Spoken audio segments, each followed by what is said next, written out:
And we are back. It's Trade Talk on Fantasy Pros MLB. I'm Chris Welsh, your trade guide for the day, and hopefully I can put you onto some trade ideas that'll get the juices flowing.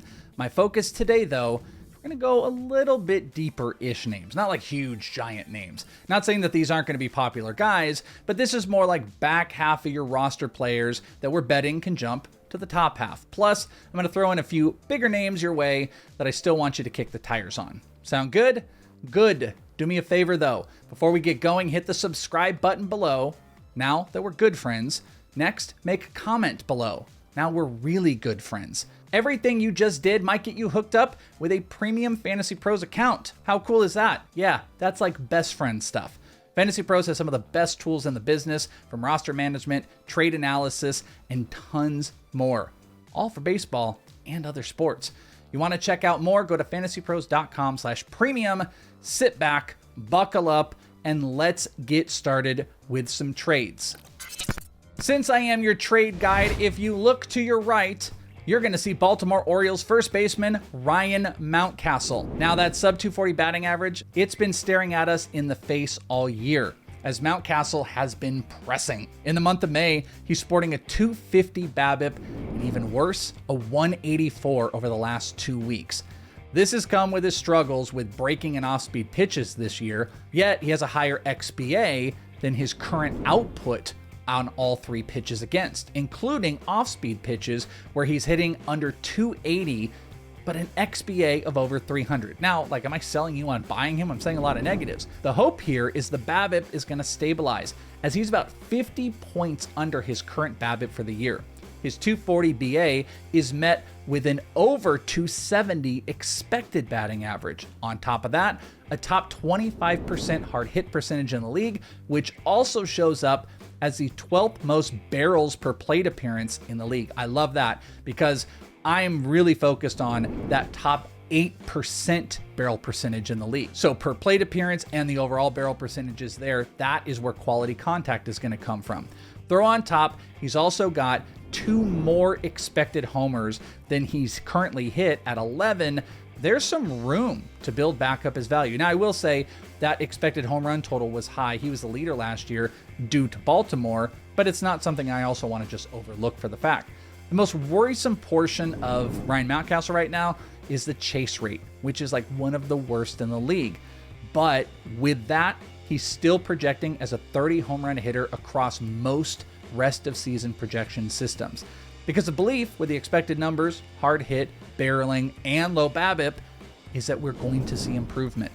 Mountcastle can probably be had for quite little, and it's kind of a solid bat to bolster your corner infield spot. So I am making some waves, and I am targeting Ryan Mountcastle in maybe especially 2-for-2 trades.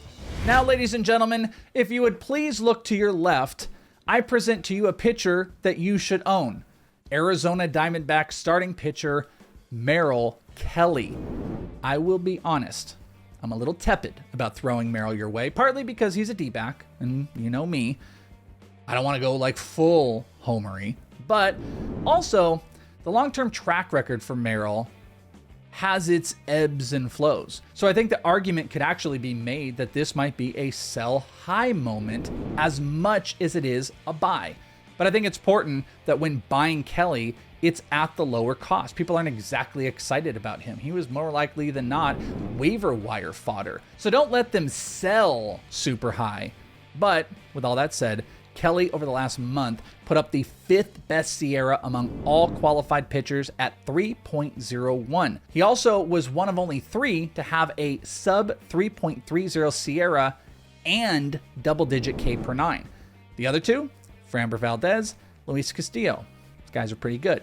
During that same period of time, he had a 32% K percentage, which was 6th best among pitchers over the last month, and better than the likes of Clayton Kershaw and Kevin Gausman. Hitters hitting just 125 against his changeup this year. That is compared to 240 last year. That pitch has become the X factor, with a whiff percentage over 35%. So you're taking in season track record, how dominant he's been over the last month, which I told you about with the SIERA and the strikeout numbers, and then take a look at this pitch that has been a game changer for him.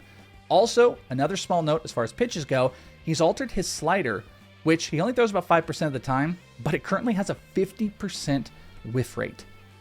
All of that, plus the Diamondbacks provide run support, it's one of the best teams in the NL, and superior defense, one of the fastest teams, multiple gold glovers. Merrill is a cheap trade chip to go look at right now. Like I said, he may feel more like a sell, but I think when people are selling, that buy isn't going to look too nasty.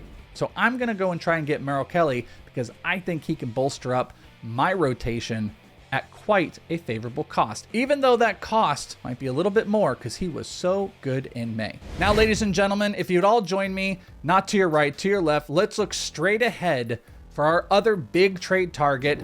Looking straight ahead, you will find Cincinnati Reds second baseman Jonathan India. I was actually inspired to talk about India here because some of the recent reports about how the Reds have a dilemma with him specifically, with Jonathan India, due to all the bats that are coming. What are they going to do? I think it looks kind of silly, to be honest with you. India actually might be a bigger beneficiary to a boost in this offense for the team than anybody else.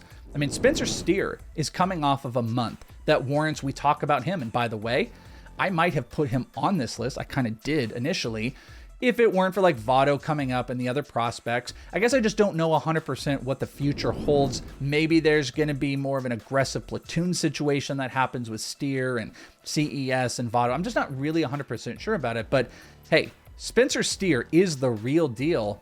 But this one is about India. India had a great last 30 days where he had 5 homers, stole 6 bases, hit 271, and had the second most runs scored of any player with 25. Rest of season projections still put India as a 15 home run, 20 stolen base player. Do you know how many second basemen did that in 2022? 15 homers, 20 stolen bases? 2 did that. Andres Gimenez and Jose Altuve. This would also go with a projected 100 runs, which the Bat X is currently saying he'll do. And if he doesn't get to benefit from the improved bats in Elly De La Cruz and CES over guys like Stuart Fairchild and Henry Ramos, then we assume he's being traded to a better contending team that wants him in a predominant spot.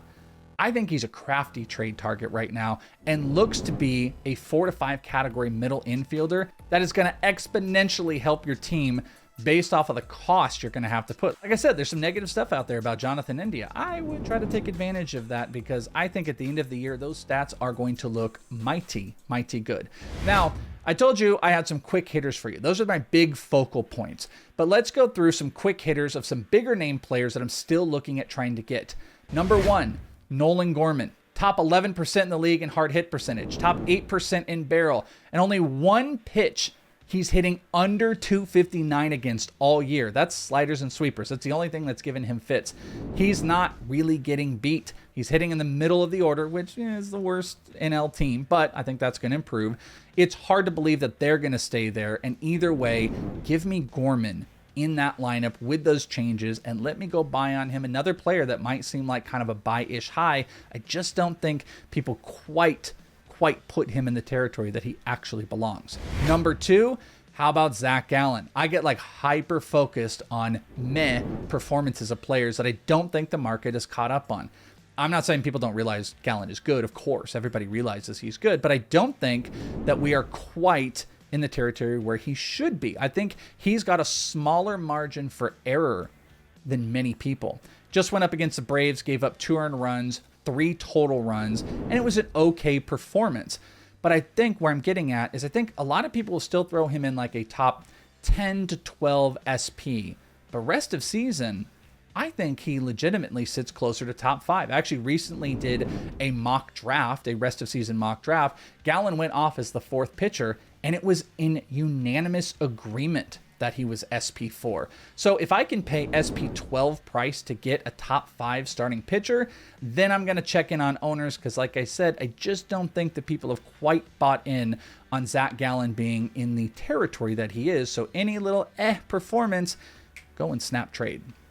And finally, I'm calling them the power bats. Schwarber, Muncy, Alonso. These 3 in that order have the worst BABIP in baseball. That was at least coming into Sunday, while they had also combined going into Sunday for 51 homers. Schwarber kind of pick that up. I think Alonso's the toughest in here to trade for. Schwarber might be the easiest, except June Schwarber is in full effect after 2 homers on Sunday. It kind of gets me back to maybe focusing on Max Muncy, who might be the perfect porridge of all of them. Muncy is already pacing over 100 run, 100 RBI, and 40 homers, all while hitting just 200. I think I'll buy all of those power bats right now. All right, friends, those are our trade focuses for this week. Hopefully we can score some wins, and hopefully you can make some sweet deals. If you do, drop them in the comments below. Also, join me and Joe Pisapia this week on Leading Off. It's Fantasy Pros daily MLB show where we talk about the latest news, best bets, we set prize picks lineups, we interact with the audience, which is always the best. So come and check us out. Subscribe to this channel and get notified whenever we're live Monday through Friday at 12:30 p.m. Eastern. You can also follow me on Twitter at IsItTheWelsh, and I will see you next time right here on Fantasy Pros MLB. Bye, friends.